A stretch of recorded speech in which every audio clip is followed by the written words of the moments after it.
Hi friends, welcome back to Lotus TNPC Success. Indian polity 45 days சேலஞ்சில் day 2ல் நம்ம இன்னைக்கு இருக்கிறோம். இன்னைக்கு நம்ம பார்க்க போகிறது ஹிஸ்டாரிக்கல் பேக்ரவுண்ட் ஆஃப் இந்தியன் கான்ஸ்டியூஷனோட பார்ட் 2 தான் பார்க்க போகிறோம். நேற்றுக்கு பார்த்த வரைக்கும் 1853 ஆக்டில் வந்து என்ன சொல்லியிருக்காங்க, எப்போ வேணாலும் நாங்கள் டேர்ன் ஓவர் பண்ணிடுவோம், சட்டத்தை திருப்பி வாங்கிடுவோம் சொல்லி தான் பிரிட்டிஷ் பார்லிமெண்ட்டில் ஈஸ்ட் இந்தியா கம்பெனி கொடுத்துருப்பாங்க. அதே மாதிரி என்ன ஆகும் அப்படின்னா 1857 வந்து இந்தியாவில் நடந்த பெருங்கிளர்ச்சி காரணமாக இந்த சட்டத்தை வந்து கொண்டு வராங்க. அதாவது இந்தியன் கவர்மெண்ட் ஆக்ட் 1858 கொண்டு வராங்க. ஏன் இதை கொண்டு வராங்க, இதுக்கு என்ன காரணம் அப்படின்னா இந்தியாவில் வந்து நிறைய புரட்சிகள் வந்து அந்த டைம்ல வந்து வெடிக்குது. ஆங்காங்கே வந்து இந்த மீரட், ஜான்சியில இப்படி ஒவ்வொரு பக்கமா. ஏன் அப்படின்னா இவங்க வந்து வாரிசிலப்பு கொள்கை, அதுக்கப்புறம் வந்து நிறைய வந்து இந்திய படை வீரர்களுக்கு வந்து நிறைய வந்து ரெஸ்ட்ரிக்ஷன்ஸ் வந்து வச்சிருந்தாங்க. ஸோ அப்போ அதனால ஆங்காங்கே இருந்த வந்து சின்ன சின்ன நாட்டெல்லாம் ஆண்டிருக்கிற குறுநில மன்னர்கள்லாம் என்ன பண்ண ஆரம்பிச்சிட்டாங்க அப்படின்னா கிளர்ச்சியில ஈடுபட ஆரம்பிச்சிட்டாங்க. கிளர்ச்சியில ஈடுபடவும் நிறைய இந்திய வீரர்களும் இறந்துடுறாங்க, இங்கிலாந்து வீரர்களும் இறந்துடுறாங்க இதுல. ஸோ அப்போ நாட்டில் வந்து அமைதி சீர்குலைஞ்சிச்சு அப்படின்னு சொல்லிட்டு பிரிட்டிஷ் பார்லிமெண்ட் என்ன பண்றாங்கன்னா, அப்போதைய ஈஸ்ட் இந்தியன் கம்பெனியை சார்ந்த governor of governor general of India, அதை யாரு, லார்டு கன்னிங் கன்னிங் பிரபுவை கூப்பிட்டு பிரிட்டிஷ் பார்லிமெண்ட்ல கூப்பிட்டு விக்டோரியா மகாராணி என்ன சொன்னாங்கன்னா, இது வரைக்கும் அப்போ வந்து அவங்க தான் ஆட்சி ஆண்டுட்டு இருக்காங்க இங்கிலாந்துல, விக்டோரியா மகாராணி தான். அவங்க என்ன சொல்றாங்க, இது வரைக்கும் நீங்க ஆண்டதெல்லாம் போதும், இனிமேல் நாங்களே இந்தியாவை ஆட்சி பண்ணிக்கிடுவோம். இனிமே நீங்க வந்து ஈஸ்ட் இந்தியா கம்பெனியை நான் ஃபுல் அண்ட் ஃபுல் க்ளோஸ் பண்ணிடுறேன். இனிமேல் வந்து இந்தியாவில் வந்து பிரிட்டிஷ் கவர்மெண்ட் தான் வந்து ஆட்சி பண்ண போகுது அப்படின்னு சொல்லிடுறாங்க. அப்போ அவங்க வந்து எப்போ இந்த ஆட்சி வந்து இந்த சட்டத்தை ஏற்றுறாங்க அப்படின்னா ஆகஸ்ட் 2 1858 ஏற்றுறாங்க. இந்த சட்டத்தை வந்து என்ன சொல்றாங்கன்னா இந்திய நல்லாட்சி சட்டம், அதாவது good governance act of India அப்படின்னு சொல்லி சொல்றாங்க. ஃபர்ஸ்ட் மகாராணியோட பேரறிக்கை என்ன அப்படின்றத பார்த்துருவோம். என்ன சொல்றாங்கன்னா, அவங்க சட்டத்தை ஏற்றுனது வந்து ஆகஸ்ட் 2 1858. ஆனா இது எப்போ மக்களுக்கு சொல்றாங்க அப்படின்னா நவம்பர் 1ஆம் தேதி 1858 அலகாபாத் தர்பார்ல வச்சு லார்டு கன்னிங், அதாவது கன்னிங் பிரபு வந்து மக்கள் முன்னிலையில வாசிக்கிறாரு. இந்திய மக்களின் உரிமை சாசனம் அப்படின்னு சொல்றாரு. மகாராணி விக்டோரியாவின் பேரறிக்கை என்னன்னு பார்த்தலாம். இந்திய மக்களுக்கு ஒரு நற்செய்தி. நான் இங்கிலாந்து பேரரசி விக்டோரியா. இந்திய மக்களே, கிழக்கிந்திய கம்பெனி ஆட்சி முடிவுக்கு வந்துவிட்டது. இனி இந்தியாவை ஆங்கிலேய அரசை நேரடியாக எடுத்துக்கொள்ளும். இனி பிரிட்டிஷ் ராணியின் நேரடி ஆட்சியின் கீழ் இந்திய பகுதிகள் வந்துவிடும். இந்திய மக்களே, நீங்கள் கவலை கொள்ளாதீர் அப்படின்னு சொல்லி சொல்றாங்க. இந்தியாவில் பிரிட்டிஷ் அரசு கடமையை நிறைவேற்றும் பொருட்டு இந்தியாவின் தலைமை செயலாளர் வைசிராயாக நியமனம் செய்யப்பட்டுள்ளார். இனி இந்தியாவில் எந்த பகுதியும் புதிதாக இணைக்கப்பட மாட்டாது. அதாவது வாரிசிலப்பு கொள்கை இருக்கு இல்லைங்களா, அதை வந்து கைவிடப்படுது அப்படின்னு சொல்லிடுறாங்க. வாரிசிலப்பு கொள்கையை டாக்டரின் ஆஃப் லாப்ஸ் அப்படின்னு சொல்லுவோம். அதை வந்து கைவிட்டுரும் அப்படின்னு சொல்லிடுறாங்க. இங்கிலாந்து மக்களின் சமய கொள்கையும், அதாவது கிறிஸ்டியானிட்டி வந்து நாங்க வந்து மக்கள் மேல வந்து திணிக்க மாட்டோம், மத மாற்றம் வந்து இனிமேல் நிகழாது அப்படின்னு சொல்றாங்க. அதே மாதிரி வந்து மக்களோட கல்வி தகுதி, திறமைக்கேற்ப வாய்ப்புகள் வந்து கொடுக்குறோம் அப்படின்னு சொல்றாங்க. சட்டத்தின் முன்னாடி வந்து இந்திய மக்கள் அனைவருமே சமமாக தான் நடத்துவோம். சிப்பாய் கழகத்துல ஈடுபட்டு ஆங்கிலேயர் உயிர் போக காரணமாக இருந்தவங்களை தவிர மத்தவங்க எல்லாருக்கும் பொது மன்னிப்பு அப்படின்னு சொல்றாங்க. எனது நேரடி ஆட்சியில வந்து எல்லாரும் நல்லா இருக்கலாம், அனைவரும் நலமாக இருக்கலாம் அப்படின்னு சொல்றாங்க. இந்திய மக்களின் வாழ்க்கையே எங்களுக்கு பலம், இந்திய மக்களின் மனநிறைவே எங்களுடைய பாதுகாப்பு, இந்திய மக்களின் நன்றியே எங்களுடைய அன்பளிப்பு அப்படின்னு சொல்லி சொல்றாங்க.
இதுல மெம்பர்ஸ் பாத்தீங்கன்னா லெஜிஸ்லேட்டிவ் அசம்பிளி சட்டமன்றத்துக்கு வந்து 144 பேரும், மேலவைக்கு வந்து 60 பேரையும் வந்து எலெக்ட் பண்ணிருக்காங்க.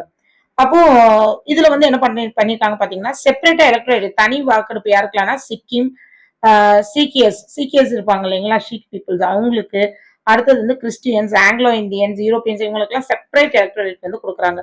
அப்புறம் பட்ஜெட் வந்து ப்ரொவிஷனல் பட்ஜெட் தனியா, சென்ட்ரல் பட்ஜெட் தனியா, ரெண்டையும் வந்து என்ன பண்ணிடுறாங்க, பிரிச்சிடுறாங்க. இது ரெண்டையும் ஒரே பட்ஜெட்டா இருந்தது இதுக்கு முன்னாடி, இப்ப வந்து இந்த இடத்துல வந்து பிரிச்சிடுறாங்க. அவ்வளவுதான். அடுத்தது நம்ம பார்க்க போறது government of India act 1935. So இதுல வந்து என்ன பண்றாங்கன்னா, நம்மளோட ஆக்ட் வந்து எழுதுறாங்க. எப்படி எழுதுறாங்க, 321 ஆர்டிகல்ஸ், 10 ஷெட்யூல்ஸ் வித் பிரியாம்பிளோட நமக்கு இருக்குது. இப்போ நமக்கு இருக்கிற ஆர்டிகல்ஸ் இதெல்லாமே வேற. நம்ம அது வந்து பின்னாடி படிக்கும்போது பார்ப்போம். 321 articles, starting 321 articles, 10 schedules with பிரியாம்பிளோட கொடுத்திருக்காங்க. சோ இதுல என்ன பண்றாங்கன்னா, ஆல் இந்தியா ஃபெடரேஷன் வந்து எஸ்டாப்ளிஷ் பண்ணி ப்ரொவின்ஷன்ஸ், அதாவது ப்ரொவின்ஷன்ஸ் வந்து தனியாகவும், பிரின்ஸ்லி ஸ்டேட்ஸ் பிரிட்டிஷ் மாகாணங்கள் தனியாகவும், பிரின்ஸ்லி ஸ்டேட்ஸ்னா சுதேச அரசர்கள் இருந்திருப்பாங்க இல்லையா, அது தனியாகவும் இது பண்றாங்க. இதுல பாத்தீங்கன்னா ஃபெடரல்ல வந்து 59 59 இதுவும், ப்ரொவின்ஷியல்ல 54 அண்ட் தென் கன்கரண்ட்ல வந்து 36. அதாவது வந்து நம்ம இப்போ வந்து லிஸ்ட் இருக்கு இல்லைங்களா, state list, central list, concurrent list இப்ப நம்ம பாக்குறோம். அப்போ வந்து ஃபெடரல், ப்ரொவிஷனல், கன்கரண்ட் சொல்லிருக்காங்க. அப்போ ஃபெடரல் எவ்வளவு இருந்திருக்கு, 59, ப்ரொவிஷனல் 54, கன்கரண்ட்ல 36 லிஸ்ட் வந்து நமக்கு இருந்திருக்கு. அடுத்து என்ன பண்றாங்கன்னா, இன்ட்ரோடியூஸ் ப்ரொவிஷனல் அட்டானமி, அதாவது 1937 எலெக்ஷன்ல வந்து கொண்டு வர்றாங்க. ஆனா 1939ல என்ன பண்ணிடுறாங்க, அதை அபாலிஷ் பண்ணிடுறாங்க. அடுத்து பாத்தீங்கன்னா இரட்டை டயார்ச்சி, அதாவது சென்ட்ரல்ல வந்து டயார்ச்சி வந்து இன்ட்ரோடியூஸ் பண்ணிடுறாங்க. அடுத்து பாக்குறோம் separate electorate for SC, women, labour, இவங்களுக்கு எல்லாம் வந்து தனி எலக்டரேட் வந்து கொடுத்துட்றாங்க. இந்த டைம்ல தான் என்ன பண்றாங்க, 1935ல தான் என்ன பண்றாங்க, ஆர்பிஐ வந்து எஸ்டாப்ளிஷ்மெண்ட் பண்றாங்க. ரிசர்வ் பேங்க் ஆஃப் இந்தியா வந்து எஸ்டாப்ளிஷ்மெண்ட் புதுசா வந்து ஆரம்பிக்கிறாங்க. இன்ட்ரோடியூஸ் பைகாமரலிசம் 6/11 ப்ரொவிஷன்ஸ்ல வந்து என்ன பண்றாங்க, இரட்டை ஆட்சி முறை வந்து கொண்டு வர்றாங்க.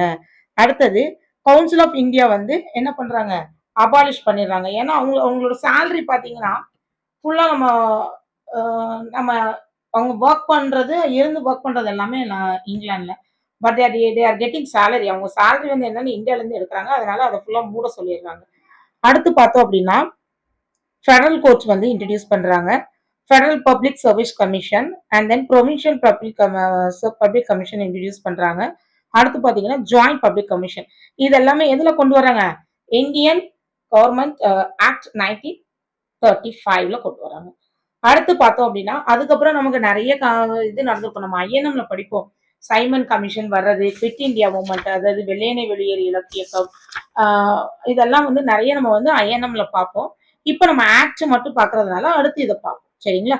அடுத்து நம்ம இந்தியா இண்டிபெண்டன்ஸ் ஆக்ட்.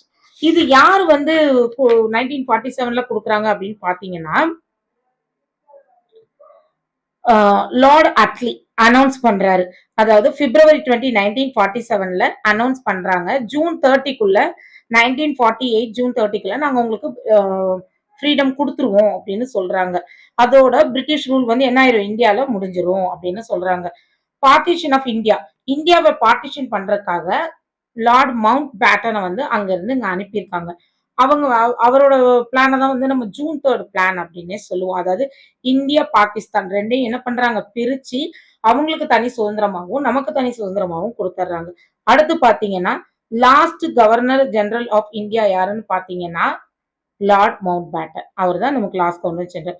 இதுல என்ன பண்றாங்க, இந்தியா சுதந்திரம் ஆனதுக்கப்புறம் எஸ்ஒய்ஸ் அபாலிஷ் பண்ணிடுறாங்க. வைசிரே ஆபீஸ் எல்லாமே அபாலிஷ் பண்றாங்க. இதெல்லாமே பிரிட்டிஷ் கீழே இருக்கவங்க தானங்க, அதான் அபாலிஷ் பண்றாங்க. அப்புறம் எம்பரர்ஸ், இந்தியாவில் உள்ள அந்த கிங் பிரின்ஸ்லி ஸ்டேட்ஸ் எல்லாம் இருந்தாங்க இல்லைங்களா, அதை ஃபுல்லா வந்து என்ன பண்ணிடுறாங்க, இது பண்ணிடுறாங்க. அடுத்து பார்த்தோம் அப்படின்னா one cabinet of free India, ஒரு ஃப்ரீ இந்தியால நம்ம சுதந்திர இந்தியால ஒரு கேபினெட் ஆரம்பிக்காங்க 14 மெம்பர்ஸோட. ஓகேங்களா.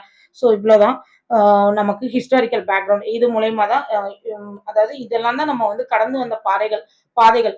நம்மளோட கான்ஸ்டியூஷனை வந்து ப்ரிப்பேர் பண்ணி நம்ம இன்னைக்கு கையில கான்ஸ்டியூஷன் மேக் பண்ணணும் அப்படிங்கறதுக்கு இவ்வளோ பிரச்சனைகள்லாம் தாண்டி தான் நம்ம லீடர்ஸ் வந்திருக்காங்க. சரிங்களா. ஸோ நெக்ஸ்ட் நாளைக்கு நம்ம ஒரு புது டாபிக் வந்து பார்க்க போறோம். Making of the constitution part 1 அப்படிங்கறத நமக்கு டே 3யோட டாபிக். தேங்க்ஸ் ஃபார் வாட்சிங். வீடியோ பிடிச்சிருந்தா லைக் பண்ணுங்க, ஷேர் பண்ணுங்க, முக்கியமா உங்க ஃப்ரெண்ட்ஸுக்கு வந்து ஷேர் பண்ணுங்க, சப்ஸ்கிரைப்